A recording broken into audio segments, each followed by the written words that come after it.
YouTube, Dawson Ryder here. Welcome to my Power Rangers Dino Fury full Season 1 review. So I'm going to structure this kind of like I have been a couple of my recent series reviews where I kind of go over the positive and negatives, and then some of the mixed aspects will sort of come out amongst all of that. So let's kind of start with the positives. First of all, the show really surprised me. You might remember if you saw the video, but before Dino Fury started, around when it was announced, I did a video about why I thought Dino Fury would be more of the same. Because I had this theory of, Hasbro's working on their new universe, they had a contract to run out with Nickelodeon, and the Beast Morphers and Dino Fury would effectively just be autopilot, just leaving things the way they are to keep the show out there. We'd be getting more of the same while we wait for the true new stuff. And so I assumed it would be at roughly the same level. And was I right about that? I mean, yes and no. I would say that for the positives, since this is the positives, the show really surprised me by being a lot better than I thought it would be. Like, it wasn't fully autopilot. There was still some Neo-Saban feeling things, and very clearly, even by some of the things that people working on the show have said, that there's this dumb Bible that they're going by of things that they can and can't do, which I think is holding them back. So there still is a Neo-Sabani autopilot feel to a lot of it in certain aspects, but it also felt like a step up from Beast Morphers. I felt like Beast Morphers in a lot of ways was a little bit of a step up, and Dino Fury, I might do that a lot, Dino Fury was an even bigger step up from that. Like, it really took me by surprise, and I enjoyed it a lot more, I was surprised by a lot more, and I was invested by a lot more than I thought I would. So I feel like I was only kind of right, because it's a little bit autopilot-y, a lot of what we're still expecting, but it was a lot better than I thought it would be, which I think is the first big positive. Now, for other positives, the storytelling and the lore and all that, I really liked that, and it took me by surprise. That's one of my favorite things. I just really like the world that they've set up. Like, first and foremost, the Morphin Masters. You guys have seen how many theory videos I've done on that. That was totally unexpected. Again, going into Dino Fury Episode 1, I was the least excited I think I've ever been to watch a Power Rangers premiere. And it blew me away sounds extreme, but it kind of did, because I enjoyed it so much, and I didn't expect the Morphin Masters to be there, because there had been something that had only been given prominence in the comics. Their designs were very similar to the comics, and then they wound up using it to really expand the lore, and it was a cool way of making Dino Fury feel unique while also tying it to other seasons. And I love that they used it to explain stuff like Ninja Steel's powers and Dino Charge's powers, because it was a little fan servicey, but it also felt right, because it was kind of explaining something that needed explaining, and at the same time expanding the mythology and the scope of the Morphin Masters for context. I feel like I didn't need to know where the Dino Gems came from, but I thought that was really cool. And then they continued to play a prominent role with the resurrection of Lord Zed and resurrecting their powers at the end, and I think that was a huge positive and one of the coolest bits of lore. I also like the general lore of Rafkon they've included. I also made a video about, like, the theory of them being the very first Power Rangers, which wound up being true. The very first Power Rangers on Earth. And I think I remember in one of those videos saying, I kind of hope they're alien knights, because that's one thing I wanted them to carry over from Ryusoulger was the night theme, mainly because there's been so many Dino series, the night theme helps differentiate it, and I like that they kept it, and I like that they made it alien knights from this other planet, because not only does the night theme differentiate it from the other Dino seasons, but that differentiates it in general, and I thought that was a really cool concept. I liked the lore behind that. I loved the backstory with them having created the Sporix, the sort of PTSD that Ion and Zato have because of their team, getting to meet their old team, getting flashbacks. I get a feeling we're going to be getting more in the future. I thought all that stuff was really well done. Story-wise, I also really like Void Knight as a villain. I feel sometimes he can come off as a little bit of a joke, and by that I don't mean funny, but just kind of weak, and, especially around the antics of his two moron sidekicks who I don't like. But that's just, to be fair, I didn't like them in Ryusoulger either. I'm just not a fan. I just like him as a concept, though, because I really love the Geysorg suit, and that was something that really excited me when we first got Ryusoulger announced. And then, oddly enough, like, yes, Geysorg played a prominent role in Ryusoulger, but it wasn't as prominent as I thought. It took us a long time to get to him, and then his character arc was very quickly over. So I like that we've given him a more expanded role, arguably, kind of similar to what we did with the Blaze Darkbuster suit, in a way. And I like that we made him the main villain. The slow reveals about him caring for his wife, or whoever this is, gives him a more human element, and I just really like that as a villain. I like the villains that are more sympathetic, and I like the slow, reveal of it. Like I just said, I love that they first showed us, he's working on somebody, and then they showed us his face. They gave us some possible hints at who he is. I like that there's a bit of mystery around him. Zato clearly recognizes the armor, so the armor's clearly tied to Rafkon or something in some way.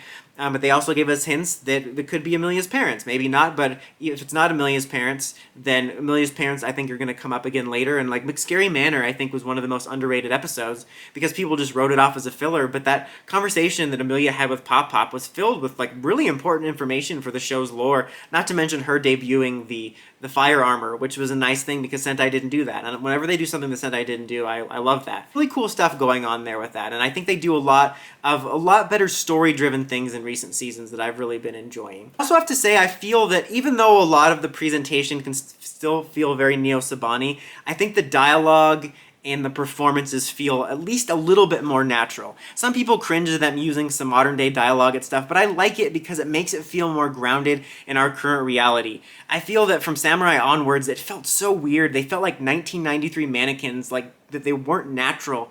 And looking back at the Disney era, you know, they use some slang from them that's kind of outdated, but because you know when it comes from, it makes everything feel natural. And I kind of like that. It made them feel more like actual real kids. Like one of my favorites was when, I think I mentioned this in the last Dino Fury review I did, but when they got that monster that couldn't be hit by regular energy blasts and they warned Ion and he goes, "Relax, this attack hits different." That worked perfectly. And I don't know why this is an example I also go for. This is more of an example of performance feeling natural, but is when Izzy came up with that excuse about Chase Javi having stomach troubles and he didn't know it, and he's like, "I told him about your stomach troubles," and he goes, and it was such a natural action. I think that I draw to that because I feel a lot of the performances have felt wooden and unnatural in recent years, and there's a lot more interactions where even just the facial expressions feel more like a normal human being. And same thing with the humor. You know, you have Jane and Jayborg, which is hit and miss for me. I find them funniest when it's a funny line or something about the way the actor delivered it. I'm not a fan of the slapstick humor as much. And, you know, like I said, hit or miss. But one thing I'll give them credit for is that they don't rely on them solely for their humor. I feel in a lot of the other seasons with the comedic duos, not that they were the only ones to get humor, but most of the humor was sourced to them. And I like that the Rangers and the other characters will have humor. They don't just rely on the comedic characters. And I also think one of the biggest pluses of Jane and Jayborg is they're balanced correctly. One of my biggest complaints about Ben and Betty in Season 2 is that it doesn't even matter whether I found what they were doing funny or not, but their timing was awful, and they would step all over really nice moments. Like you would end on a really dramatic note for a story, or you would have like a really nice father and son moment between Devin and his dad, and then they'd come in like, "Oh no, I got a pie!" It would just completely ruin the tone. I can't think of any times Jane and Jayborg did that, so I think that's something really nice that they balanced out. In fact, there was a couple episodes near the end where they weren't even in it, and it was nice because they didn't feel the need to force them in and take attention away from it, and it resulted in the balancing of the tones being a lot better. Also, for some further positives on sort of non-storytelling stuff, superficially, I think the stunts looked really good this season. I think some of the best in years. I mean, our footage always looks better, like crisp-wise, but, you know, the stunts, I think, haven't been very good since the Disney era. For me, the Disney era was my personal favorite. I know some people don't like the wire fu and the explosions, but I did. I thought it made them feel like actual superpowered beings instead of just getting kicked into cardboard boxes in the warehouse district. Stunts have been unmemorable. I honestly can't think of a single memorable fight from MMPR through Beast Morphers, for me personally. But for Dino Fury, I thought they had some really good fights that reminded me of back in the Disney era where things felt more powerful and acrobatic. Most notably for me was Green and Black's debut, and when Gold debuted and he had his like little surfing moment, which was a little silly, but it was still a fun sequence, and I think that's been an improvement. Also, I can't finish out the positives without talking about the music. Unfortunately, we still have our 1500th Go-Go Power Rangers theme with slight differences grafted over it, but I'm so happy they changed the score. Because in addition to recycling Go-Go Power Rangers, from Samurai onward, all we've been using is the faux MMPR Redux score with Go-Go Power Rangers riffs and fake Bulk and Skull music and fake Rita's Palace music, even Ernie's Juice Bar music. And for me, that robbed those seasons of identity, and it helped, when seasons have a better identity with that, it helps me more engrossed in the season and the theme. Like, for example, in the Disney era, I thought they did a really good job of having the individual score really represent the theme, and as a result, helped reflect it in the show's tone. And the fact that we've had basically the MMPR soundtrack the whole time really held me back from feeling the other themes of like dinosaurs and samurais and all that. So I was grateful, period, that we didn't do an MMPR score. I would have taken anything over it. But it was a relief that not only did we not do an MMPR score, but it was a good score. I really like it. I know the sort of techno score isn't probably what you would think of when you think of Knights, kind of like the medieval score that Ryusoldier had, but I really wound up liking it. Like, especially the morph theme, I think it absolutely pumps me up whenever they morph, and then also the theme that plays when they form the Zords. There were some really epic orchestral ones during the finale and whatnot, and so I'm happy that we didn't do the MMPR theme again, and then, or the MMPR background music again, excuse me, and then not only did we not do it, but it was actually good. And I'm really surprised by that because I thought for sure since this was a Dino season that they would triple down on the MMPR stuff. I also have to briefly mention in this how much I really liked Ion. I thought he was a great addition. I brought this up in my individual reviews and I think in my second season half reviews, but he just really clicked well for me. I found him to be very likable, very cool, very slick, and I think he fit right in with the rest of the cast. I mean, I'm not trying to bring up Nate just to complain about him, but I was never a huge fan of Nate, and once he joined the team, I feel it ruined a little bit of the rhythm of Beast Morphers for me, and that can sometimes happen with Six Rangers if you're not fully on board with them. It kind of ruins the rhythm, and for me, he just fit right in nicely, and everything felt really natural, and he felt like he'd always been there, but he also felt like a great new addition. Now for the negative stuff, you know, as I mentioned, I think there's a lot of improvements, but there still is a lot of Neo Saban holdover feelings and, you know, stuff like the forced clip shows that you can just feel. There's been a couple questions answered about, like, there was that really nice story about Ion and Zato having a feud with each other, and Ion wanted to be leader, and apparently they had to wrap that up in one episode because there's this thing in this series Bible they use or whatever that says Rangers can't have conflict for more than one episode. And that's one of my biggest complaints is these rules, I imagine were set up by Saban, I'm not sure, but I get you want to make the Rangers good and inspiring role models, but I think a lot of these are holding the show back and making things feel unnatural in terms of how human beings act and how stories can progress. You know, we've had character conflicts in the past that have lasted longer, and I think that a lot of that bleeds into making the Rangers feel like goody goods at times.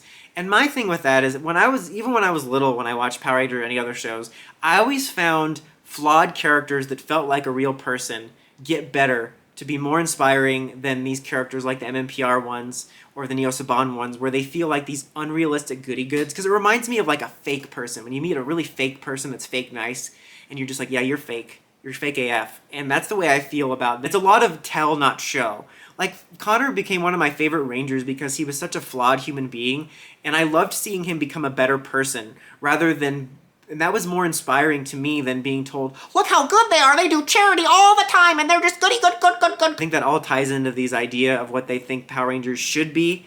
And I'm not saying they shouldn't have an idea of how they want to inspire kids and the viewers, but I think they need to loosen the reins on that a little bit because it's very present. And I think it bleeds into the storytelling where I don't think they're allowed to have big multi-part arcs. I think Dino Fury has been better at almost every episode had a little seed that tied into the next episode and kept the serialized story going. But I feel it's clear they're not allowed to have a more serialized structure and they have to go episodic. And that becomes one of my biggest complaints about that is just the forcedness of that. Also, you know, I think they've done a better job in recent years with the clip shows and disguising them and integrating them more, but I still wish we didn't have to have them. Once we get to the new era, I hope we get rid of them. And especially things like Lord Zed's debut when we did the clips. I mentioned this in the review for the actual episode, but I wish that they would have just done like a montage of clips, put a little bit music over it and have Solon narrate what was happening rather than get these voice actors that are different. Because there's all this stuff about the restoration of the audio and the lost audio, and I get it. I'm not an expert. I'm not saying what they're saying isn't true. I'm just saying I feel like if you worked hard at it enough, you could figure something else out. Because the voices just sound so bad. The kids probably aren't going to notice, but it just really takes me out of it. At the very least, can they not get actors that sound a little bit closer to it? I've seen some people, like just amateur people on YouTube just for fun making videos being unbelievable sound-alikes. I'm like, you couldn't find a better talent than sounding like Dino Thunder Kid. It just takes me out of it, especially when you're trying to be like, Zed's back. And it's like, is he though? Because he's like, I'm Zed. Like, that was a brilliant rendition there, Dawson. I have mixed thoughts on Zed too. I'm going to kind of fully hold off on my overall thoughts on that until we see what they do with him. I ended up being better than I thought, and I really thought he looked awesome, like way more awesome than I thought he was going to. But I just don't like the idea of all this fan service always. That's something that bugged me about Beast Morphers Season 2 when I reflected on it. I'm like, was that actually good, or was I just surprised by the callbacks? Because I never want the reason something to be good is because so-and-so returned, or they mentioned that, or they showed this. And I feel that's become a lot of what people want and a lot of what they're doing in shows a lot. And I'm a little bit tired of that. But I'm going to reserve full judgment until we see season 2. Overall, I honestly quite enjoyed Dino Fury. It's far from a perfect show. I still have lots of nitpicks about the way Power Rangers is right now, but it was a lot better than I thought it was going to be, and a lot more lore heavy, and it gave me a lot more lore expansion and a lot more lore to think about and reasons to use the word lore a bunch in this review, and I wound up just enjoying it much more than I thought, and I was pleasantly surprised that I went from absolutely no hype to actually looking forward to new episodes. So I would say I would give it a 3 out of 5. You know, I think it was very solid, very enjoyable. There's lots of unnecessary drama around it right now, and again, it's not perfect, but if this is kind of our couple run out the clock seasons before a new refresh, I'm more than happy with this level of content while we wait for that, and for right now, it was better than I was expecting. But what did you guys think of Dino Fury? Let me know in the comments what your thoughts on Season 1 were. Next time, like, comment, subscribe, and climb the steps, ring that bell so you get notifications for more videos like this and more. Dawson Ryder, signing out.